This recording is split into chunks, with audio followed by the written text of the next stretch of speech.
तर नमस्कार मित्रांनो, मी तुमचा सगळ्यांचा लाडका ऋषी. मला इंस्टाग्रामला रोजचे 100 ते 150 मेसेज आले की दादा माझं ब्रेकअप झालंय, मी मूव ऑन कसं करू, मलाच काहीतरी टिप्स द्या, हे करा ते करा.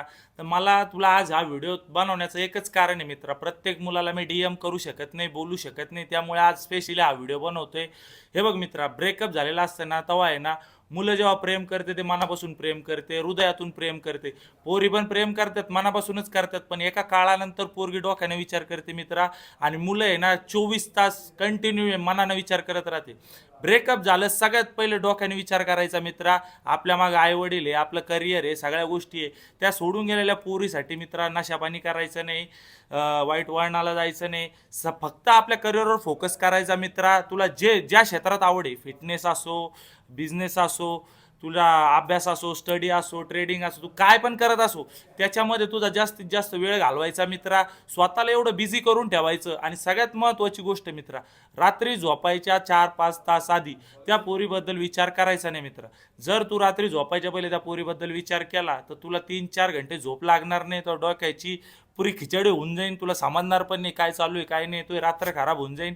आणि सगळ्यात महत्त्वाची गोष्ट, जिमला जाय मित्रा. जिमला गेला, तू बॉडीचा वर्कआउट वगैरे केला, तू अंग दुखन, तो मसल टिश्यू ब्रेक होतील, तो बुद्धीला चालना भेटत जाईन, आपल्याला काय करायचं आहे काय नाही, ह्या त्या सगळ्या गोष्टी. आणि ब्रेकअप झाल्यावर त्या पोरीसोबतचे फोटो डिलीट करायचे नाही मित्रा, तसेच ठेवायचे फोटो. असा वॉलपेपरला फोटो लावून ठेवायचा, तीनदा तीनदा तो फोटो पाहायचा. आणि असा विचार नाही करायचा चुत्यासारखा की मी किती चांगला होतो ती पण चांगली होती आणि असं कसं झालं. हे होत असते मित्र, आयुष्यात असे वाईट वळण येणं चांगलेच असते.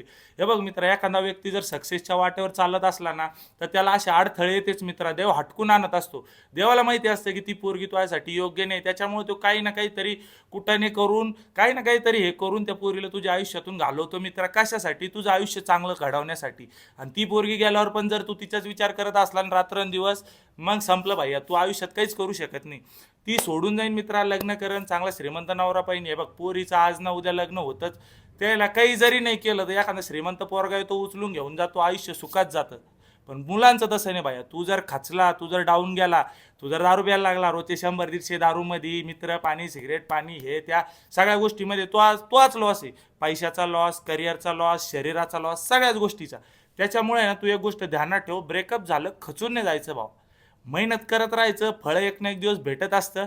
आणि ना जास्तीत जास्त आहे ना एकटं राहण्याचा प्रयत्न कर मित्रा. एकटं म्हणजे कसं, एकदम सायलेंट, कोणाला भेटायचं नाही, कोणाला बोलायचं नाही. तुला लयच जर असं अनकम्फर्टेबल फील झालं ना, दर 2-3 हप्त्याला आहे ना कुठेतरी बाहेर फिरायला जाय मित्रा. एक दिवस सोलो जाय. सोलो गेला का तू नवीन लोकात जाशील, नवीन लोकायला भेटशील, त्याचे विचारा तुझ्या कानावर पडतील, तू त्याला बोलशील. त्यानं काय होईल माहिती का मित्रा, ती थर्ड पर्सनला ज्यावेळेस माणूस बोलतो अनोळखी व्यक्तीला, जास्त विचार असे एकमेकांमध्ये शेअर होते ना, त्यांना जास्त तो माइंड फ्रेश होईल आणि तू तुझ्या कामावर फोकस करत राहशील मित्रा. बास. सोडून गेलेल्या पोरीची आठवण काढायची नाही मित्रा. आयुष्यभर फक्त आपल्या स्वतःवर फोकस करायचा.